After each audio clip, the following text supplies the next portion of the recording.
اس کے بعد خدا کا تخلیقی بیٹا ہے آدم، لیکن یسوع کیا ہے؟ خدا کا اکلوتا، تخلیقی ایک طرف اکلوتا ہے۔ اب جب ہم آدم اور مسیح کو دیکھتے ہیں تو پولس رسول کہتا ہے بس جو مسیح یسوع میں ہے وہ نیا مخلوق ہے، پرانی چیزیں جاتی رہیں دیکھو سب۔ مسیح یسوع سکھاتا ہے کہ جو کہ خدا کے بیٹے پر ایمان لائے گا وہ ہلاک نہ ہوگا بلکہ ہمیشہ کی، اور جو اس پر ایمان لاتا ہے وہ فضل سے نجات کو۔ اب مسیح میں ہونا یہ بہت امپورٹنٹ ہے، اور جو مسیح میں ہوتا ہے اس کو ہم نجات یافتہ کہتے ہیں۔ لیکن ہماری ایک پرانی اولڈ نیچر بھی ہے، اولڈ نیچر آدم سے منسوب کی جاتی ہے، نیو نیچر ہم مسیح سے منسوب کیے جاتے ہیں۔ پرانی نیچر آدم سے، نیو نیچر یسوع سے۔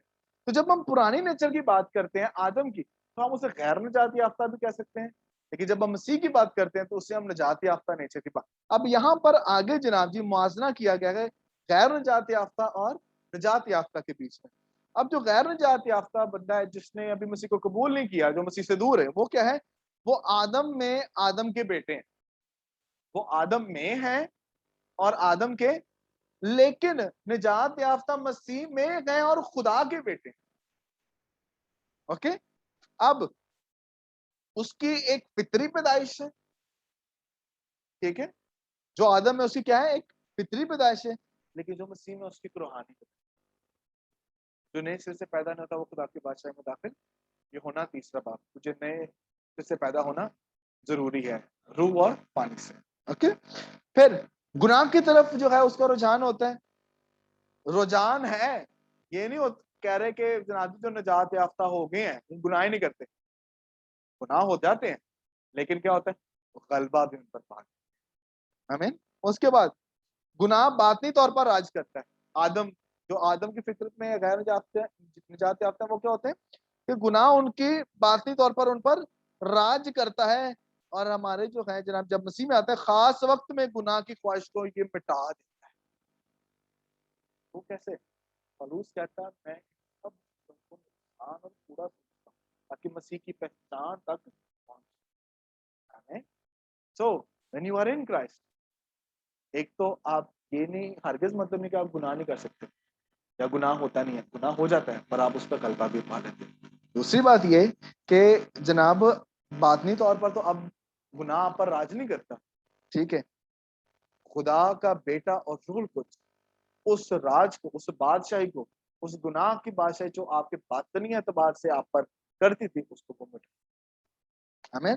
اس کے بعد جو آدم ہے اس کی گناہ میں پیدائش ہوتی ہے، مینوں وچ گناہ دے جمیا میری، لیکن جو نئے سر سے پیدا ہوگا وہ، آمین۔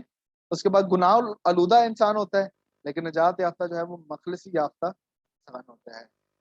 غیر نجات یافتہ اینڈ پر موت حاصل کرے گا، لیکن ہم جو نجات پا چکے ہیں مسیح کے وسیلہ سے، ہم کیا حاصل کریں گے؟ ہم زندگی حاصل کریں گے۔ آمین۔